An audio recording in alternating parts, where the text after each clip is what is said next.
मुश्ताक राही साहब गोया अपनी ज़बानी हाल से ये कहना चाह रहे थे, परों को खोल जमाना उड़ान देखता है। परों को खोल जमाना उड़ान देखता है, जमी पे बैठ के क्या आसमान देखता है। परों को खोल जमाना उड़ान देखता है, जमी पे बैठ के क्या आसमान देखता है। जब उड़ान भरने के लिए परों को खोलना पड़ता है।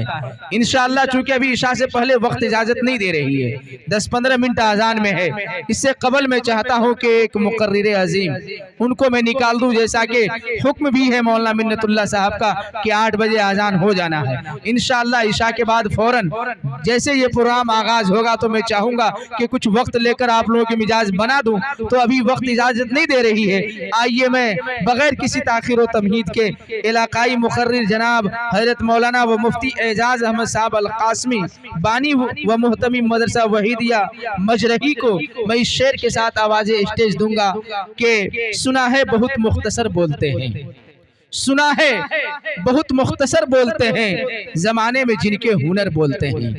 सुना है बहुत मुख्तसर बोलते हैं, सुना है बहुत मुख्तसर बोलते हैं, जमाने में जिनके हुनर बोलते हैं। और विरासत में पाई हो जैसे ज़बां को, विरासत में पाई हो जैसे ज़बां को, वो उर्दू बहुत बाअसर बोलते हैं। तो मैं हजरत वाला को इंतहाई अदब व एहतराम के साथ में दरख्वास्त करूंगा कि हजरत वाला स्टेज के ऊपर जलवा अफरोज होकर अपनी मवाइज़े हसना से हम सब सामीन को मुजल्ला व मुशफ़्फ़ा फरमाएं। वालेकुम व रहमतुल्लाहि व बरकातुहू। वालेकुम अस्सलाम व रहमतुल्लाह। अल्लाहुम्मा सल्लि अला मुहम्मदिन व अला आलि मुहम्मदिन व बारिक व सल्लिम अदद कुल्लि मालूमिन लक दाइमन अबदा।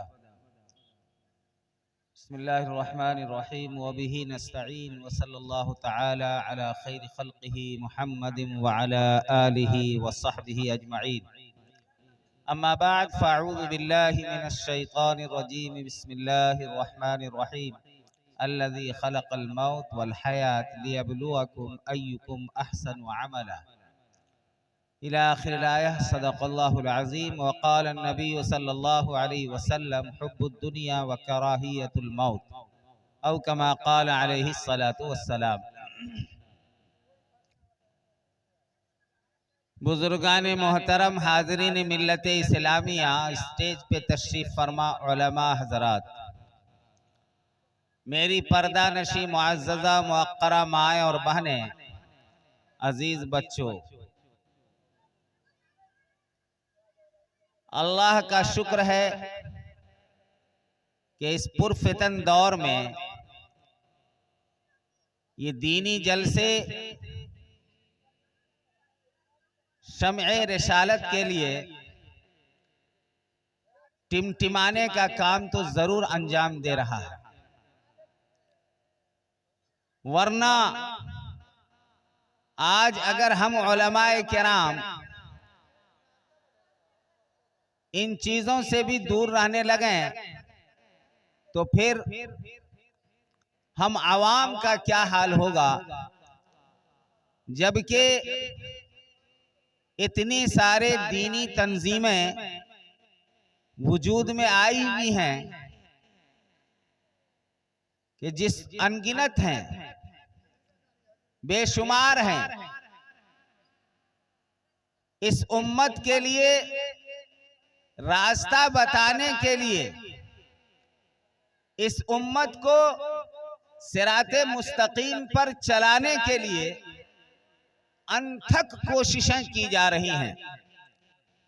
लेकिन हमारे साथ जहां एक तरफ शैतान लईन है, वहीं दूसरी तरफ हमारे साथ नफ्से अम्मारा और नफ्से लव्वामा लगा हुआ है।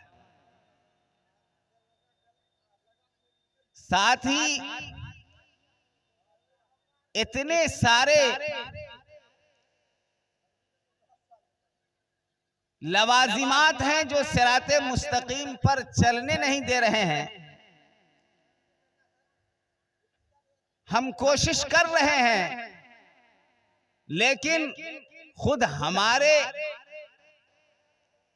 साथ में हमारे घरों में हम जिनको दोस्त समझते हैं, हम जिनको रिश्तेदार समझते हैं, या हमारे जिनके साथ नशिस्तो बर्खास्त होते रहते हैं, उसी में वो महफिल, वो मजलिस बेनूर हुआ करती हैं, और उस मजलिस ही से हमारे हालात ऐसे बदल जाते हैं कि हमारा सोच, हमारा फिक्र, हमारी फिक्र और हमारा जहन ऐसा रास्ते से भटकता है कि हमें सोचने नहीं देता, हमें दीन के तरफ आने नहीं देता।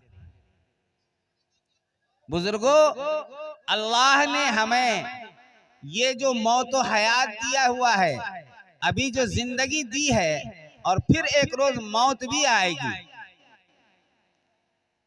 किसकी कहां पे आएगी, किस हाल में आएगी, वो नहीं जान सकता, और इसका इल्म किसी को दिया भी नहीं गया है। वमा तदरी नफ्सुन बिअय्यि अर्ज़िन तमूत इन्नल्लाह अलीमुन खबीर। अल्लाह के हाथ में है, अल्लाह जानता है, वही खबर रखने वाला है। अब हमारा रजिस्टर नया बनने जाएगा, साल भर के रजिस्टर अब हमारे नए सिरे से फिर दूसरा रजिस्टर तैयार होगा इंशाअल्लाह। अगर अल्लाह ने हयात दिया तो अल्लाह पाक हम सबों को उस रजिस्टर में इबादत से हमारी जिंदगी के आगाज लिखा जाए, रोजे से हमारी जिंदगी का आगाज लिखा जाए, जिसे शबे बारात कहते हैं। इसमें लिखा जाएगा कौन कितने दिन जिंदा रहेगा, कितने माह जिंदा रहेगा, इस साल जिंदा रहेगा कि नहीं रहेगा, इसका रिज्क क्या होगा। और रिज्क जब बोला जाए तो ये न समझें कि सिर्फ रोटी को कहा जाता है। रिज्क उलमा हजरात जानते हैं, चूंकि उन्होंने तफसीर पढ़ी है, उन्होंने हदीस पढ़ा है। रिज्क उन तमाम चीजों को शामिल है जो इंसान मांगता है। सेहत है, तंदुरुस्ती है, बीमारी से शिफा है, घर मकान है, गाड़ी है, आलो औलाद है, रुपया पैसा है, रोटी और रोजी है। इन तमाम चीजों को रिज्क शामिल है। इसलिए याद रखें कि अगर अल्लाह हमें हयात दे तो हम उस रात में, जो आने वाली रात है शबे बारात, उसमें रिज़्क़े खैर मांगे। क्या मांगे? रिज़्क़े खैर। सिर्फ रिज़्क़ न मांगे बल्कि रिज़्क़े खैर मांगे। उसमें वो तमाम चीजें आ जाती हैं जो इंसान को एक जरूरत हो सकती है, जिस चीज की और जिसमें इंसान परेशान रहता है। याद रखिए, आज के इस जलसे से एक बात जरूर नोट करके जाइए कि हमें मांगना है तो रिज़्क़े खैर मांगना है। तो अल्लाह ने हमें ये जिंदगी जो दी है, ये जिंदगी सिर्फ ऐशो इशरत के लिए नहीं दिया है, खाने पीने के लिए नहीं दिया है, घूमने फिरने के लिए नहीं दिया है, और हंसी खुशी गुजारने के लिए नहीं दिया है, बल्कि अल्लाह इबादत के लिए इस जिंदगी को दिया है। हर चीज आती है आजमाइश के लिए इंसान पर। इंसान, उसके ऊपर हर चीज आजमाइश के तौर पर आएगी। जो जितनी हैसियत का है, चाहे वो इल्म के एतबार से हो, चाहे वो सेहत तंदुरुस्ती के एतबार से हो, चाहे वो ओहदे के एतबार से हो, चाहे मालो दौलत के एतबार से हो, हर एक लाइन से अल्लाह आजमाएगा। ये याद रखिए। लतुबलउन्न फी अमवालिकुम व अनफुसिकुम। अल्लज़ी खलक़ल मौत वल हयात लियब्लुवकुम अय्युकुम अहसनु अमला, तुम में कौन अच्छा अमल करके आता है, ये देखना है अल्लाह। तो अल्लाह पाक हमें ये जो जिंदगी अता फरमाया है ये आजमाइश के लिए है, घबराना नहीं है हमें। अगर अल्लाह ने थोड़े कम पैसे दिए हैं तो हमें ना सब्र नहीं होना है, बल्कि सब्र के दामन को थाम करके अल्लाह के दिए हुए पर यकीन रख करके कि अल्लाह की मर्जी यही है, तो इंशाअल्लाह उसमें सुकून मिल जाएगा। एक ईमान वाले का शिआर यही होना चाहिए।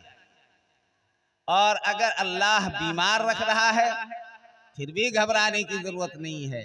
अल्लाह खुश है बीमारी से, जब तो दिया है। अगर अल्लाह खुश नहीं होता तो फिर बीमारी क्यों देता। अंबिया किराम के ऊपर निगाह डालें। हजरत अय्यूब अलैहिस्सलाम और हजरत इदरीस अलैहिस्सलाम, बड़े बड़े अंबिया किराम जिनकी अजमत का कोई ठिकाना नहीं है, अल्लाह ने उनका जो इम्तिहान लिया है, उनको जो आजमाइश में डाला है, हम और आप सोच भी नहीं सकते। हमको उसके धूल के बराबर भी अल्लाह नहीं आजमा रहा।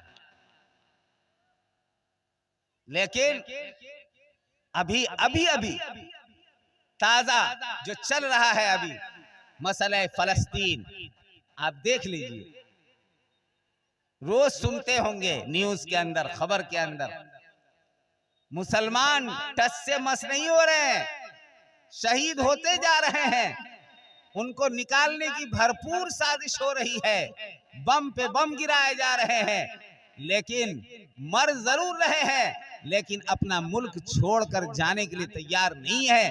क्यों? मस्जिद अक्सा है वहां, क़िबले अव्वल है वहां, इसलिए उसको छोड़कर जाना नहीं चाहते, नहीं तो कब के चले गए होते। तो वो ईमान पर कायम है और इंशाअल्लाह सुम्मा इंशाअल्लाह हमें जरूर खुशखबरी एक न एक दिन मिलेगी कि मस्जिद अक्सा को मुसलमाना ने, फलस्तीन ने आजाद करवा लिया और पूरा फलस्तीन उनके कब्जे में बिल्कुल मुकम्मल तौर से आ जाएगा। इंशाअल्लाह अल्लाह कबूल फरमाए और हर नमाज में कम से कम ये दुआ करें कि अल्लाह पाक उन्हें फतह से हमकिनार फरमाए। तो ईमानी ताकत